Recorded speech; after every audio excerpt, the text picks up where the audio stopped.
The autumn sky over Montana was the color of a fresh bruise. A mean wind was coming down off the mountains, and Isabel Carter felt it in her bones as she knelt by the fence line. The hammer felt heavy in her hand. The nail she was trying to drive into the warped pine was stubborn. It was always something. The fence, the roof, the well pump. The ranch was a hungry beast, always demanding a piece of her.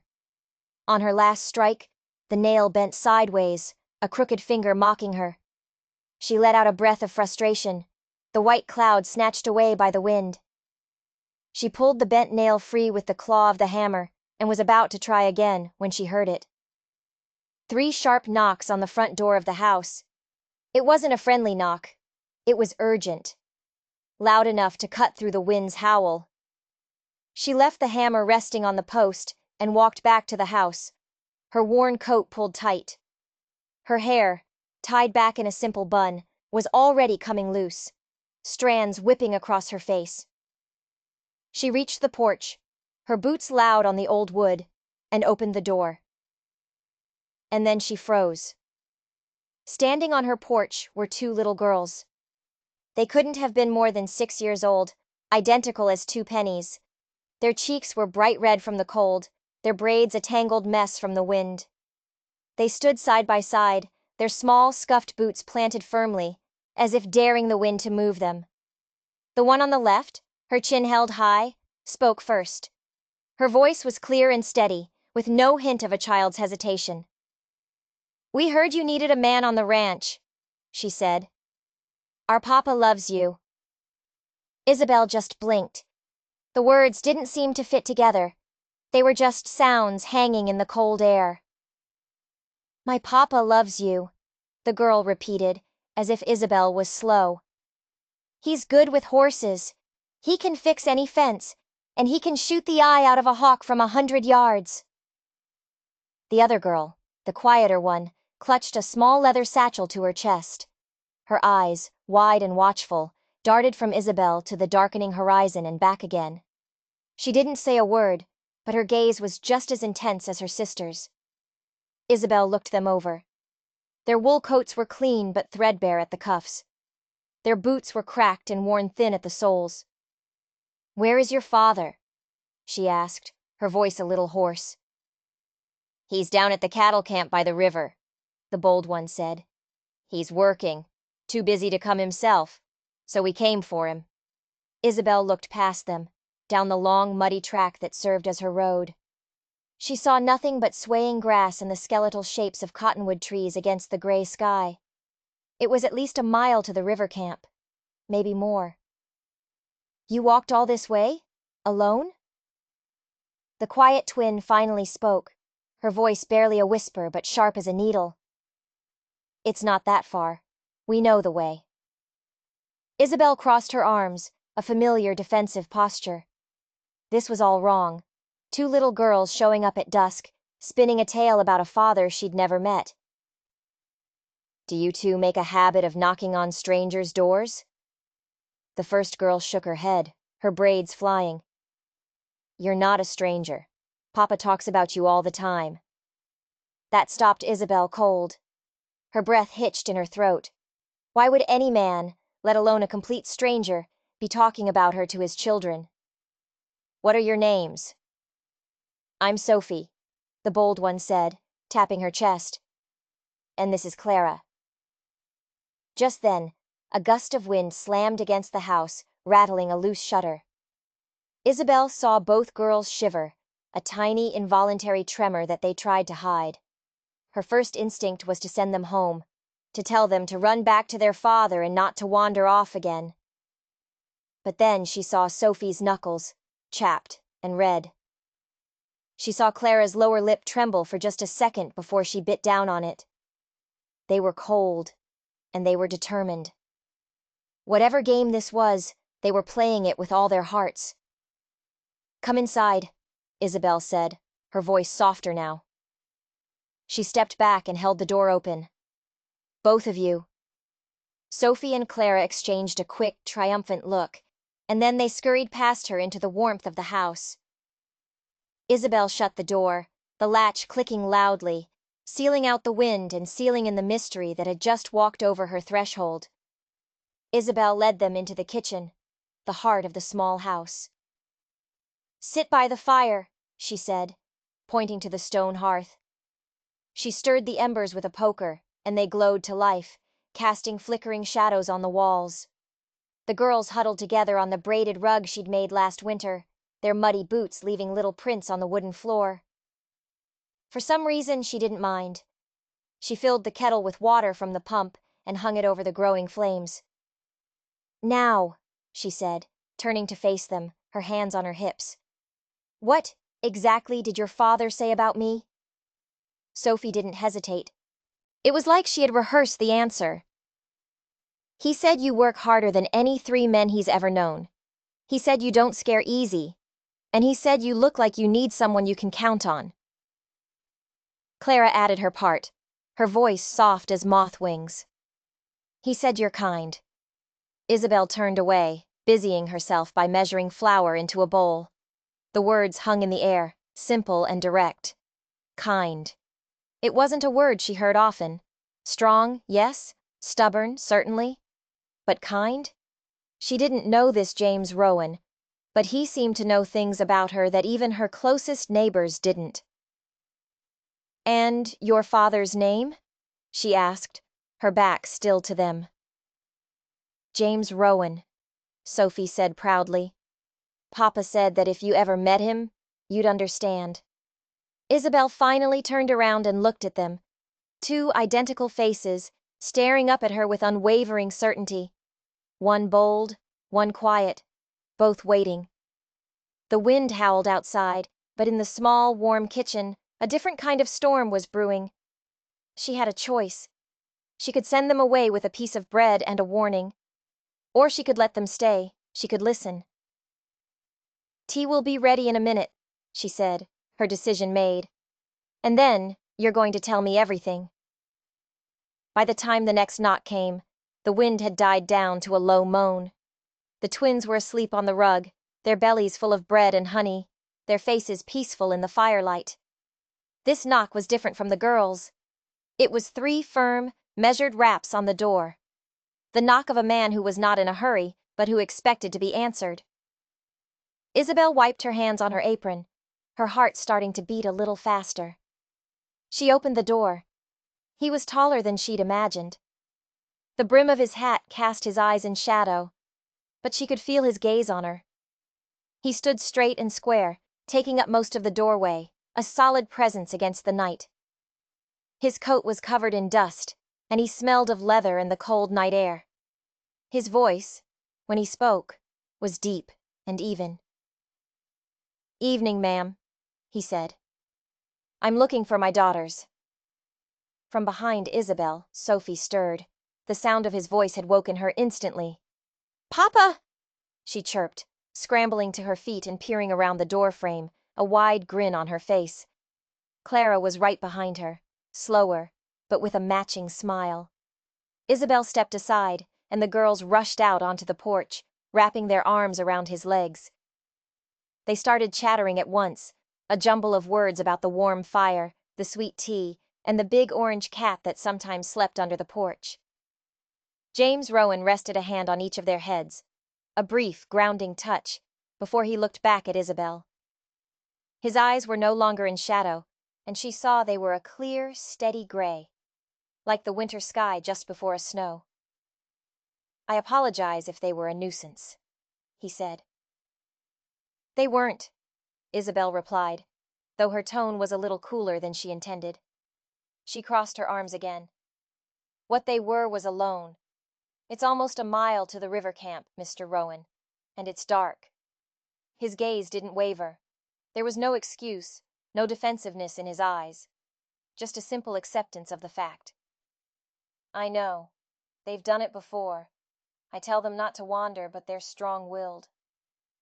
A corner of his mouth twitched, almost a smile, but it disappeared as quickly as it came.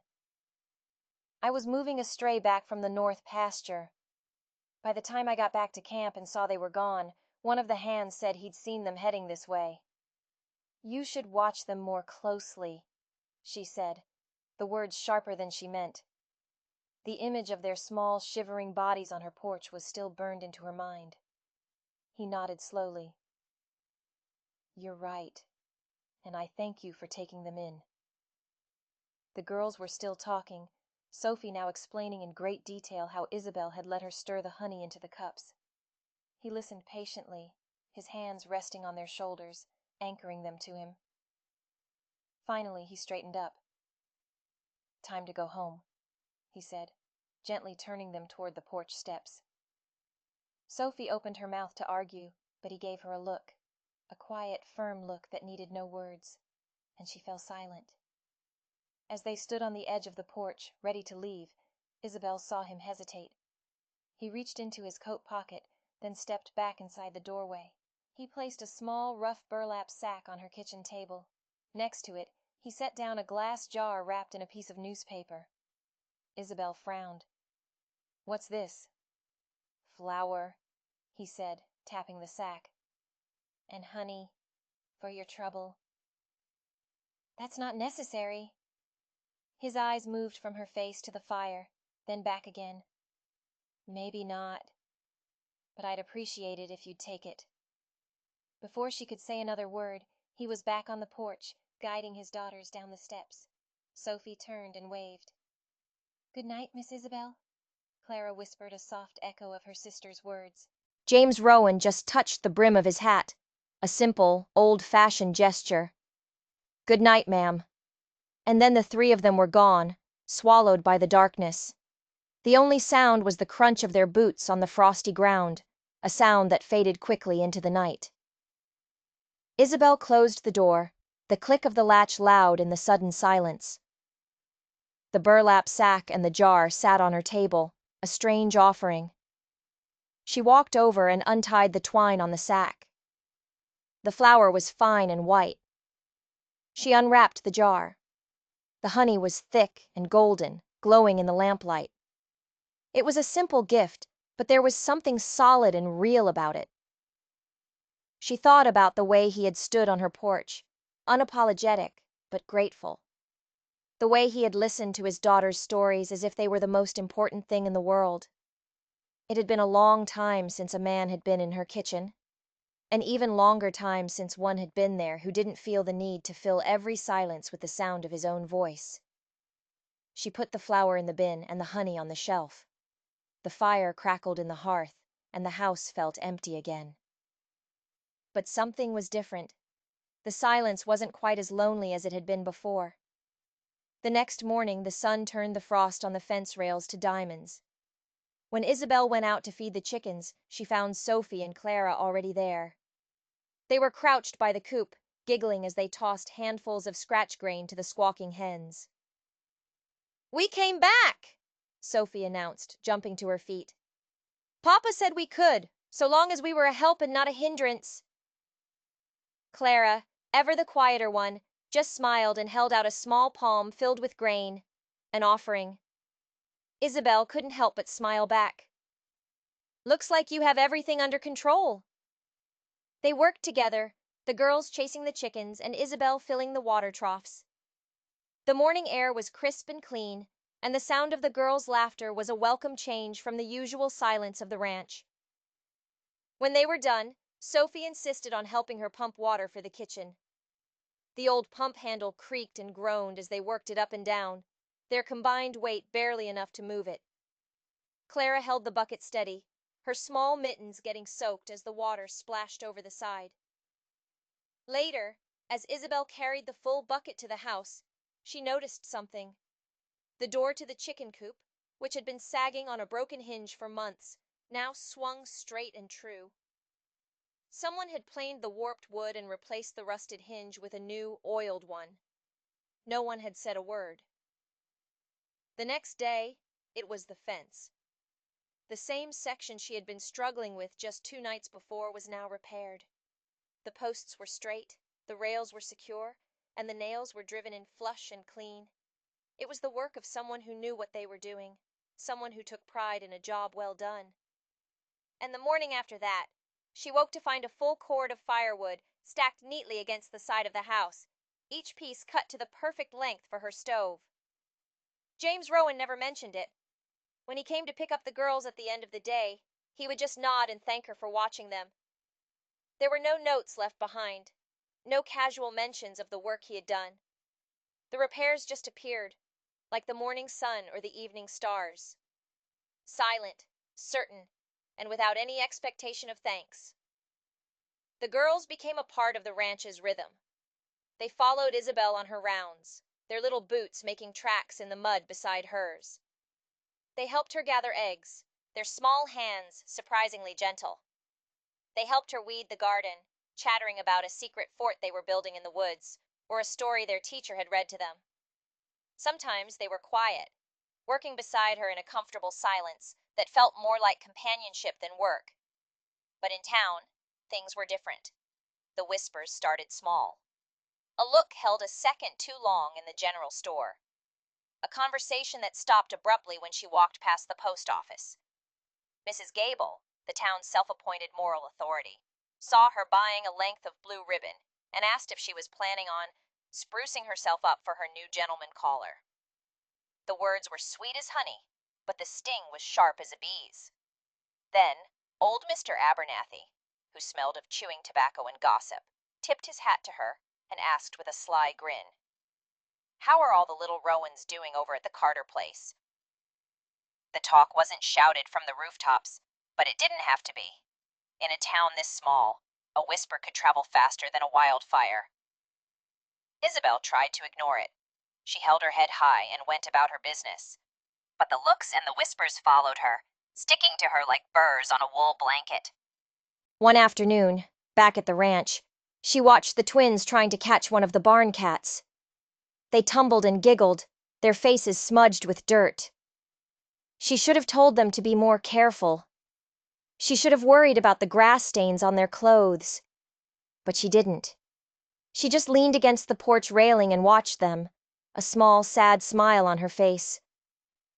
She wondered if James Rowan had any idea what his quiet acts of kindness were costing her. When the sun started to dip low, painting the sky in shades of orange and purple, she went inside to start dinner. As she stepped through the door, she smelled the clean, sharp scent of freshly cut pine. She looked down. The bottom step of the porch, which had been rotting through, had been replaced. The new wood was pale and smooth, a stark contrast to the weathered gray of the rest of the porch.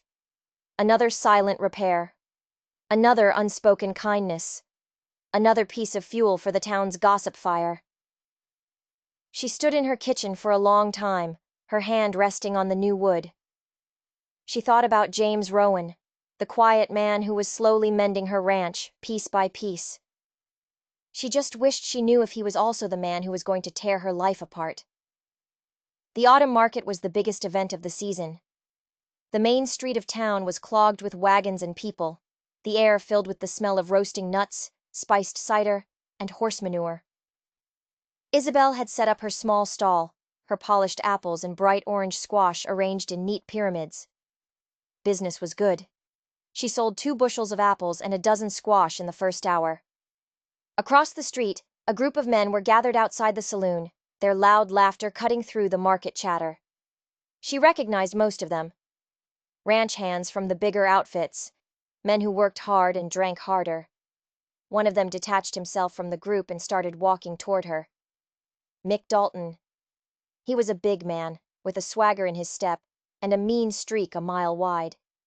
His reputation with women was as bad as his reputation in a card game.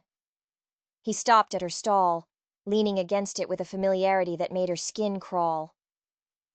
"Well now, Isabel," he said, his voice a low drawl. "Those are some mighty fine-looking apples." He picked one up, turning it over in his hand. "But I bet a pretty little thing like you ain't just out here to sell fruit." Isabel ignored the bait. "The apples are 5 cents apiece, Mick, $1 for a bushel." She turned to help another customer, a woman with a baby on her hip, hoping he'd take the hint. He didn't. He leaned closer, so close she could smell the whiskey on his breath. "I hear you got yourself some help out at your place, a real man to do the heavy lifting. That right?" His voice was louder now, and a few people at the nearby stalls turned to look. Isabel felt a hot blush creep up her neck. Mr. Dalton, if you aren't going to buy anything, I'm going to have to ask you to move along. Oh, I'm thinking about buying something, he sneered, his eyes roaming over her in a way that made her feel dirty. But I don't think it's for sale over the counter. Just as she was about to tell him exactly where he could go, a shadow fell over the stall. A quiet voice, calm but cold as a river stone, spoke from behind her. The man's not buying. It was James Rowan. He moved to stand beside her, his presence instantly changing the dynamic. He wasn't as big as Mick, but he stood straighter. He didn't raise his voice, but every word he spoke landed with the weight of a hammer blow. He rested one hand on the edge of her stall, his fingers curling slightly around the wood. You're blocking her customers, James said, his eyes locked on Mick's. So I suggest you move. Mick's smirk wavered. For the first time, a flicker of uncertainty crossed his face. Hey now, Rowan. I'm just having a friendly conversation with the lady. The conversation is over, James said. His voice didn't change, but the muscles in his forearm tensed. There was a soft creak as the wood of the stall groaned under the pressure of his hand. The laughter from the saloon had died down. Everyone was watching now. Mick looked from James's hand to his face and back again. The drunken swagger seemed to drain out of him. He took a half step back, his boots scuffing in the dirt. No need to get all worked up, he muttered. He turned and walked away, trying to look like it was his idea to leave. He rejoined his friends at the saloon, but they weren't laughing anymore. The air around Isabel's stall seemed to clear. Her next customer, an elderly woman buying squash, acted as if nothing had happened. But Isabel's hands were shaking. James stayed for the rest of the afternoon. He didn't stand too close, but he was always there, a silent guardian leaning against a nearby post, his hat pulled low. He made no move to help her, but his presence was enough. No one else bothered her. When the market started to wind down and she began packing up her unsold produce, he finally moved. Without a word, he came over and started lifting the heavy baskets of squash into the back of her wagon. He moved with an easy strength, stacking them neatly and securing them with a rope. When he was done, he reached into his own saddlebag and pulled out a small burlap sack. He placed it on the wagon seat next to her. She could smell the rich, earthy scent of coffee beans. For your trouble, he said, the same 4 words he always used. Before she could thank him, or even find the words to ask him why he did the things he did, he just touched the brim of his hat and walked away, disappearing into the thinning crowd. Isabel stood by her wagon, her hand resting on the warm sack of coffee beans. For the first time in a very long time, she hadn't had to face the whispers and the sneers of the town alone. And she had to admit, it felt good. But it also felt dangerous, because she was starting to rely on him. And in her world, relying on anyone was a surefire way to get hurt. The wind had a new bite to it now, a promise of the winter to come. It whistled around the corners of the house and rattled the window panes. Isabel was latching the shutters for the night when she saw it. A small, folded piece of paper tucked under the kitchen door. She picked it up, her fingers numb from the cold. The paper was cheap and rough. The handwriting inside was jagged and angry. A respectable widow doesn't entertain strange men. The whole town is talking. You should be ashamed. There was no signature. She stared at the ugly words, a sick feeling twisting in her stomach. Who would write something like this? She tossed the note into the stove, watching as the flames consumed it. It was just one person, she told herself. A bitter, lonely soul with nothing better to do. But the next night, there was another note. This one was cruder. That man of yours has a dark past. Ask him what happened to his brother. You're playing with fire, and you're going to get burned. This one she couldn't dismiss so easily. What happened to his brother? She had never even considered that he had a past before he showed up here with his 2 daughters. A past that might be dangerous. The third note appeared 2 days later, pinned to the barn door with a rusty nail. We know you're alone out there. Accidents happen. A fire. A stray bullet. It would be a shame if those 2 little girls lost another mother. The threat was no longer veiled. It was raw and terrifying. Her hands were shaking so hard she could barely unpin the note. This wasn't just about her reputation anymore. This was about her life. And the lives of the 2 girls who had come to feel like her own.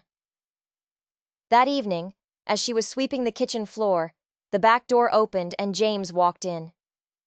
He was stamping the mud from his boots when he saw her face. "What is it?" he asked, his voice low. "What's wrong?" She tried to deny it, to say that she was just tired, but the lie died on her lips. She walked over to the small wooden box where she kept her sewing supplies and pulled out the 2 notes she had saved. She handed them to him without a word. He read them slowly, his expression growing darker with each line. His jaw was clenched so tight she could see the muscles working under his skin. When he was done, he looked up at her, his gray eyes like chips of flint. "You should have told me," he said. "They're just words," she whispered, though she didn't believe it herself. "Words are just the beginning," he countered, his voice flat and hard. "Whoever is doing this is a coward, and cowards only get bolder when they think they can get away with it." He looked at the note that mentioned his brother, but he didn't offer any explanation. He just folded it carefully and tucked it into his pocket. A wall went up behind his eyes, a barrier she couldn't cross. The silence stretched between them, thick with unspoken questions. 2 nights later, the answer came. Isabel was reading by the fire when the front door burst open. It was Sophie and Clara, their faces pale, their eyes wide with fear. "Papa!" Clara gasped, her voice trembling. "There's a man, by the barn. He's sneaking around." James was on his feet in an instant. He didn't ask any questions. He grabbed the heavy iron poker from the hearth and was out the door before Isabel could even stand up. She rushed to the window, her heart pounding in her chest. She saw a shadow detach itself from the side of the barn and start to run. James was faster. He moved with a speed and grace that was startling in a man his size. He cut the figure off before it could reach the fence line. There was a brief, violent scuffle, a flash of movement in the moonlight. Then James was walking back toward the house, dragging a man behind him. He hauled him onto the porch and shoved him into the light spilling from the open doorway. It was Mick Dalton. His face was a mask of fear and surprise. A thin trickle of blood ran from the corner of his mouth. In his other hand, James held a crumpled piece of paper, another note. "This yours?" James asked, his voice dangerously quiet. Mick just glared at Isabel, his eyes filled with a venomous hatred. He didn't have to say a word. The look on his face was confession enough. James didn't take him to the sheriff. Not yet. The next morning, he tied Mick's hands behind his back and marched him into the center of town. He stopped right in front of the general store, where half the town was gathered. He held up the note he'd found on Mick. "Read it," he said. Mick shook his head. James took a step closer. "Read it. Out loud." The crowd grew quiet, their morning errands forgotten. They all leaned in, eager to see the drama unfold. Mick's voice was a low, shaky mumble at first, but James made him repeat the words until they were clear. He read the ugly threats, the vile accusations, his own cowardly words hanging in the morning air for everyone to hear. Isabel stood at the edge of the crowd, her chin held high. She met the eyes of her neighbors. She saw not pity, but shame on their faces. Shame that they had listened to the whispers of a man like this. When Mick had finished, Sheriff Cole stepped forward. "All right, James. That's enough." He took the rope from James's hand. "We'll take it from here." As the sheriff led Mick away, James turned to Isabel. There was no victory in his eyes, just a quiet, grim satisfaction. The whispers wouldn't stop overnight. But something had shifted. The town had seen the face of the poison that had been infecting them, and they had seen the man who was willing to stand up to it. The peace didn't last long. A week after Mick Dalton was locked up, Isabel woke in the middle of the night to a smell that made the hair on her arms stand on end. Acrid smoke. And something else. Something sharp and chemical. She looked out the kitchen window and her blood ran cold. The night sky was on fire. An angry orange glow was pulsing from the direction of the hay barn. "James!" she screamed, already running for the door. He met her on the porch, pulling on his boots, his face grim in the flickering light. The entire roof of the barn was engulfed in flames, sparks and embers shooting up into the darkness like a devil's fireworks. "Get the girls!" he yelled over the roar of the fire. "Take them to the well house and stay there." She did as he said, herding the sleepy, frightened twins out of the house and down to the small stone building that covered the well. From there, she could only watch, her heart in her throat, as James ran toward the inferno. He grabbed a bucket, but it was like trying to put out the sun with a teacup. He disappeared into the thick black smoke, and for a terrifying minute, she thought she had lost him. Then he was back, his face black with soot, coughing and gasping for air. He was dragging the horse trough, trying to get it closer to the flames. Isabel couldn't just stand there. She left the girls huddled in the well house and ran to help him. Together they formed a frantic bucket brigade, throwing water on the flames, trying to keep them from spreading to the main barn and the house. The heat was intense, the smoke a choking poison. They worked until their muscles screamed and their lungs burned. Hours later, as the first pale light of dawn crept over the mountains, the fire was finally out. The hay barn was gone. All that was left was a smoking, blackened ruin. Half of her winter feed for the cattle, gone up in smoke. They stood there, exhausted and filthy, surveying the damage. It was then that James saw the tracks. A single set of large boot prints, leading away from the barn and toward the woods. Not hers, not his. He knelt, his fingers tracing the edge of one of the prints in the muddy, ash-covered ground. Then he saw something else. A dark, oily stain on the ground, right where the fire seemed to have started. He touched it with his fingers and brought them to his nose. "Kerosene," he said, his voice a low growl. Isabel's stomach clenched. "You mean someone did this? On purpose?" He didn't answer. He just stood up, his eyes fixed on the tracks leading away into the darkness. He grabbed the lantern from the porch and, without another word to her, started following them. "James, wait!" she called after him. "Where are you going?" But he was already gone, a single point of light moving purposefully into the trees. The trail was easy to follow. The arsonist had been careless. James moved through the woods with a predator's silence, his anger a cold, hard knot in his gut.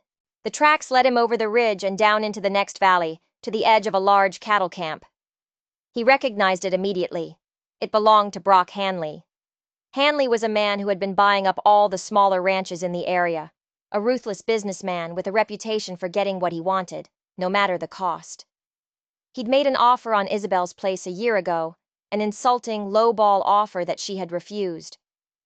Hanley was leaning against a fence post, a smug look on his face, as if he had been expecting him. "Well, well, Rowan," he sneered. "Lost your way? Or did you just come to watch the pretty sunrise?" James stopped a few feet away from him, the lantern casting long, dancing shadows. "You set that fire, Hanley." Brock just laughed, a short, ugly sound. "Prove it. Maybe your little widow friend is just clumsy with a lantern. It happens." "Her name is Isabel," James said, his voice dangerously low.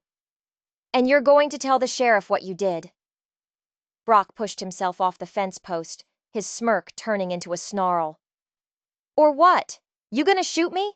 I hear you lost your nerve with a gun a long time ago, ever since your brother took that bullet for you down in Texas."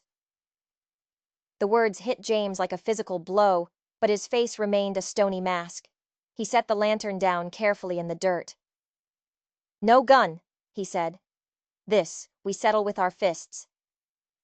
Brock was bigger, heavier, and he swung first, a wild, clumsy punch aimed at James's head. James ducked under it easily and drove his fist deep into Brock's gut.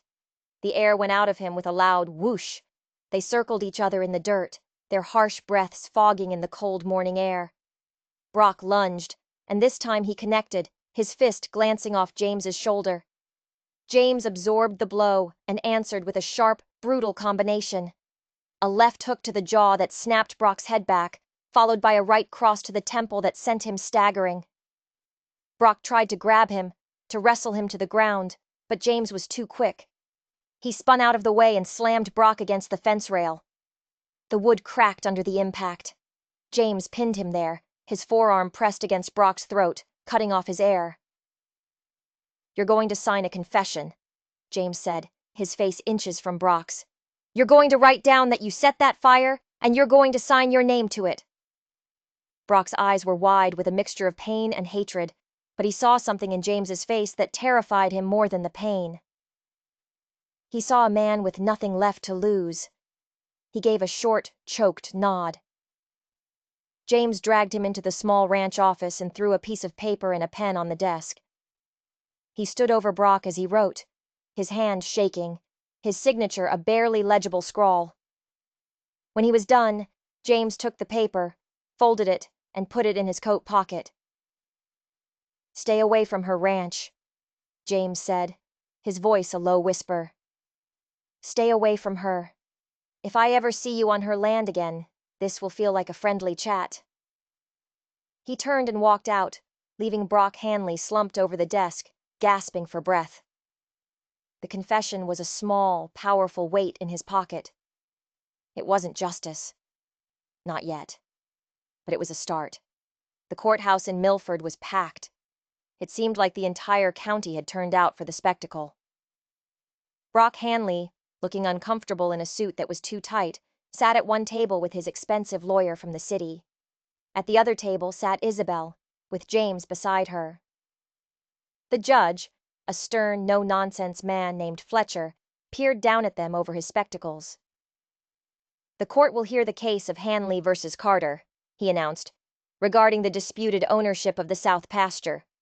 Brock's lawyer stood up and launched into a long, rambling speech about unclear property lines and incompetent management.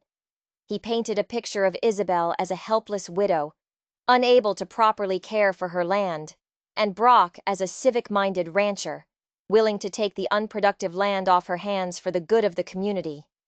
It was a lie, but it was a well-told lie. When he was finally done, Judge Fletcher looked at Isabel. "Mrs. Carter, do you have a response?" Before she could speak, James's own lawyer, a quiet, unassuming man he had wired for in Denver, stood up. "Your Honor," he said, his voice calm and clear. "Before we address the so-called boundary dispute, the defense would like to submit a piece of evidence pertaining to the plaintiff's character and his recent actions toward my client." He walked forward and handed a folded piece of paper to the judge. A low murmur went through the courtroom. Judge Fletcher unfolded the paper, and his eyebrows shot up. He read it once, then read it again. He looked up, his gaze fixing on Brock Hanley like a hawk spotting a field mouse. "Mr. Hanley," the judge said, his voice dangerously quiet. "This appears to be a confession, written and signed by you, in which you admit to committing arson on the defendant's property." The courtroom erupted in gasps and whispers. Brock Hanley turned a pale shade of green. I was forced," he stammered. "Furthermore," the lawyer continued, "we have a sworn statement from a Mr. Mick Dalton, who is currently residing in the county jail. In his statement, Mr. Dalton attests that you, Mr. Hanley, paid him to systematically harass and intimidate Mrs. Carter, with the intention of driving her off her land." The judge slammed his gavel down, the sharp crack silencing the crowd. "Mr. Hanley, is this your signature on this confession?" Brock looked from the judge to his lawyer, his eyes wide with panic. He opened his mouth, but no sound came out. He finally managed a weak, "Yes, but—" "There are no buts in my courtroom, Mr. Hanley," the judge snapped. He then turned his attention to Isabel. "Mrs. Carter, the floor is yours." Isabel stood up, her legs feeling a little shaky. She looked out at the faces in the crowd. Her neighbors, the people who had whispered about her, judged her, and she found her voice. "That ranch," she began, her voice stronger now, "belonged to my husband, and to his father before him. Since my husband passed, I have poured my sweat and my tears into that land. I have mended fences in blizzards and birthed calves in the dead of night. I have done the work of 3 men, not because I wanted to, but because I had to. And all the while, I've had to listen to the whispers that said I couldn't do it. That a woman had no business running a ranch on her own." Her gaze shifted to James, who was watching her with a quiet intensity. "Mr. Rowan and his daughters came into my life when I was at my lowest. He has fixed my fences, chopped my wood, and protected my home. He has stood by me when no one else would. That ranch is more than just land and buildings to me. It is my home. It is my husband's legacy, and I will not have it stolen from me by a bully and a coward." When she finished, the courtroom was silent. You could have heard a pin drop. Then, from the back of the room, someone started to clap. It was a slow, steady applause. Another person joined in, and then another, until the entire room was on its feet, the sound of their clapping filling the small courthouse. It was the sound of respect, the sound of acceptance. Judge Fletcher let the applause die down before he brought his gavel down again. "In light of this new evidence," he declared, "the court finds the plaintiff's claim to be not only baseless, but fraudulent. Case dismissed. Furthermore, I am charging Mr. Hanley with arson, conspiracy, and perjury. He will pay for the full reconstruction of Mrs. Carter's barn, and he will serve a minimum of 2 years in the state penitentiary. Bailiff, take him into custody." 2 deputies moved toward Brock, who looked like he was about to faint. As they led him away, James looked at Isabel, and for the first time, she saw him smile. It wasn't a big smile, just a small tug at the corner of his mouth. But it was enough. Outside, the winter sun felt warm on her face. The battle was over. She had won. For the first time since her husband's death, Isabel Carter felt like the ground beneath her feet was truly her own. The victory in the courtroom should have felt like a new beginning. But in the days that followed, a strange quiet settled over the ranch. The day after the trial, James was gone. He had packed his few belongings, saddled his horse, and ridden away with Sophie and Clara, heading east toward the rising sun. He left without a goodbye. There was no note, no explanation, just an empty space where his presence used to be. The silence in the house was deafening. Isabel threw herself into the work of the ranch, trying to exhaust herself so she wouldn't have to think. She hired a couple of hands to help her rebuild the barn, their loud jokes and easy laughter a poor substitute for the quiet companionship she had grown used to. The townsfolk were different with her now. They greeted her with respect, offered to help in any way they could. But their kindness felt hollow. The one person whose respect she truly wanted was gone. Weeks turned into a month. The new barn was finished, its fresh pine scent filling the air. The first snow of winter fell, blanketing the ranch in a clean white sheet. But every morning, Isabel found herself looking down the long road, hoping to see 3 familiar figures riding toward her. And every evening, she went to bed with a heavy, aching loneliness in her heart. She had fought for her land and won, but she had lost something far more valuable in the process. Then one morning, as the sun was just starting to melt the frost on the window panes, she heard it. The sound of a horse. Not the slow, plodding walk of a stranger, but the steady, familiar gait of a horse she knew. Her heart leaped into her throat. She ran to the porch, her bare feet cold on the frozen wood. It was him. James was riding up the road, his shoulders covered in a light dusting of snow, and riding on the horse in front of him, bundled in warm coats, were Sophie and Clara. They saw her and started waving frantically, their faces bright with smiles. Isabel didn't wait. She ran down the steps and met them at the gate, tears streaming down her face, freezing on her cheeks. She hugged the girls so tightly they squeaked, burying her face in their hair, breathing in their familiar scent. Then she looked up at James. "I thought you were gone," she whispered. "I had to be," he said, his voice rough with emotion. He dismounted, his eyes never leaving her face. "That trouble with Hanley, it made me realize I had my own ghosts to lay to rest. I couldn't build a future with you until I had settled my past." He explained that he had ridden to the next state to sell the small piece of land he still owned, the last tie to his old life. He had to make sure there were no old enemies, no lingering troubles that could follow him here and put her and the girls in danger. "I'm not that man anymore, Isabel," he said. "The man Brock Hanley talked about. My brother's death. It changed me. I put away my guns and swore I'd never live that life again. I just had to make sure that life was well and truly buried." He reached into his saddlebag and pulled out a small, worn wooden box. He opened it. Inside, nestled on a bed of faded velvet, was a simple silver ring. "This was my mother's," he said, his voice thick. "It's not much, and I can't promise you an easy life. There will be storms, there will be hard times, but I promise you this: you will never, ever have to face them alone again." Isabel was crying freely now, tears of sorrow and relief, and a joy so profound it almost hurt. She held out her hand, and he slipped the ring onto her finger. It was a perfect fit. Sophie and Clara, who had been watching with wide, serious eyes, now threw their arms around both of them, creating a small, tight circle of warmth in the cold morning air. "Mama," Sophie whispered, the word both a question and a statement. Isabel looked at James over the tops of their heads, and her smile was the answer. That spring, they stood together in the newly plowed field, a sack of seeds between them. Side by side they walked the rows, their hands dipping into the sack and scattering the seeds onto the rich, dark earth. The Montana sun was warm on their backs, and the wind carried the sound of the girls' laughter from the porch where they were playing.